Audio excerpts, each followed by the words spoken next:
മാതാ അമൃതാനന്ദമയി മഠത്തിന്റെ വിശുദ്ധൈ നീട്ടം പദ്ധതിയിൽ കുറി പങ്കാളികളായി വേൾഡ് മലയാളി കൗൺസിൽ. വിഷുദിനത്തിൽ അമൃതപുരിയിൽ നടന്ന ചടങ്ങിൽ സദ്ഗുരു ശ്രീ മാതാ അമൃതാനന്ദമയി ദേവി വിശുദ്ധൈ നീട്ടം പരിപാടിയുടെ ഭാഗമായി വിശുദ്ധൈകൾ സമ്മാനിച്ചു. വേൾഡ് മലയാളി കൗൺസിലിന്റെ അടുക്കളയ്ക്കൊരു ചെറുതോട്ടം, അടുത്തൊരു മഴക്കുഴി പദ്ധതിയുടെ ഉദ്ഘാടനവും അമ്മ നിർവഹിച്ചു.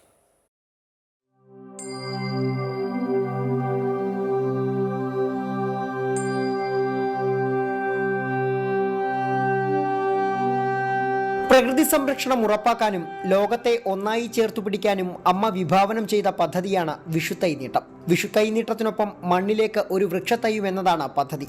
മാതാ അമൃതാനന്ദമയി മഠത്തിന്റെയും അനുബന്ധ സ്ഥാപനങ്ങളുടെയും അടക്കമുള്ള യുവജന സന്നദ്ധ സംഘടനകളുടെയും നേതൃത്വത്തിൽ പദ്ധതിയുടെ ഭാഗമായി ലക്ഷക്കണക്കിന് വൃക്ഷത്തൈകൾക്ക് മണ്ണിൽ വേരുപിടിച്ചു കഴിഞ്ഞു. കഴിഞ്ഞ വർഷം മുതലാണ് വേൾഡ് മലയാളി കൗൺസിലും പദ്ധതിയുടെ ഭാഗമായത്. ഇതോടെ വിഷുത്തൈ നീട്ടം വിദേശ രാജ്യങ്ങളിലേക്കും വ്യാപിച്ചു. ഇക്കുറിയും വിഷുനാളിൽ വേൾഡ് മലയാളി കൗൺസിലിന്റെ ലോകമെമ്പാടുമുള്ള മലയാളികളുടെ പ്രതിനിധികൾ അമൃതപുരിയിലെത്തി അമ്മയിൽ നിന്നും വിഷുത്തൈ നീട്ടം സ്വീകരിച്ചു.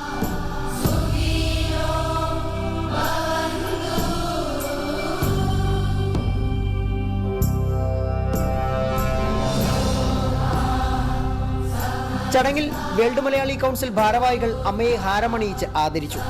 വേൾഡ് മലയാളി കൗൺസിലിന്റെ അടുക്കളയ്ക്കൊരു ചെറുതോട്ടം, അടുത്തൊരു മഴക്കുഴി പദ്ധതിയുടെ ഉദ്ഘാടനവും അമ്മ നിർവഹിച്ചു. വിഷുത്തൈ നീട്ടത്തിന്റെ പ്രസക്തിയെക്കുറിച്ച് അമ്മ അനുഗ്രഹ പ്രഭാഷണത്തിൽ ചൂണ്ടിക്കാട്ടി. മാതാ അമൃതാനന്ദമയി മഠം വൈസ് ചെയർമാൻ സ്വാമി അമൃതസ്വരൂപാനന്ദപുരി ഉപസംഹാര പ്രഭാഷണം നടത്തി. അമ്മയുടെ ഈ വലിയ ആശയത്തിൽ ഒപ്പം ചേരാനായതിന്റെ സന്തോഷം world Malayali council India region അധ്യക്ഷൻ ഡോക്ടർ ഡൊമിനിക് ജോസഫും പങ്കുവച്ചു.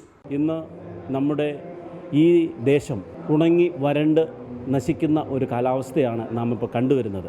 അമ്മയുടെ ആ ഒരു വലിയ വിഷൻ, ഒരു വൃക്ഷത്തൈ വെച്ചാൽ എങ്ങനെ മഴയമ്മയെ നമ്മുടെ അടുത്ത് കൊണ്ടെത്തിക്കാമെന്ന് അമ്മ ചിന്തിക്കുമ്പോൾ ആ ഒരു ചിന്തയ്ക്ക് അമ്മയോടൊപ്പം ചേർന്നുകൊണ്ട്, അമ്മയോട് കൂടെ നിന്നുകൊണ്ട് വർക്ക് ചെയ്ത് ചെറിയ ചെറിയ കൈത്തോടുകളിലൂടെ ആ ഒരു കുഞ്ഞു തുള്ളിവെള്ളം സ്റ്റാർട്ട് ചെയ്ത് അത് വീണ്ടും തോടായി പുഴയായി കടലിൽ ചെല്ലുന്നത് പോലെ അമ്മയ്ക്കൊപ്പം വർക്ക് ചെയ്യാൻ വേൾഡ് മലയാളി കൗൺസിൽ അംഗങ്ങൾ സന്നദ്ധരാണ്.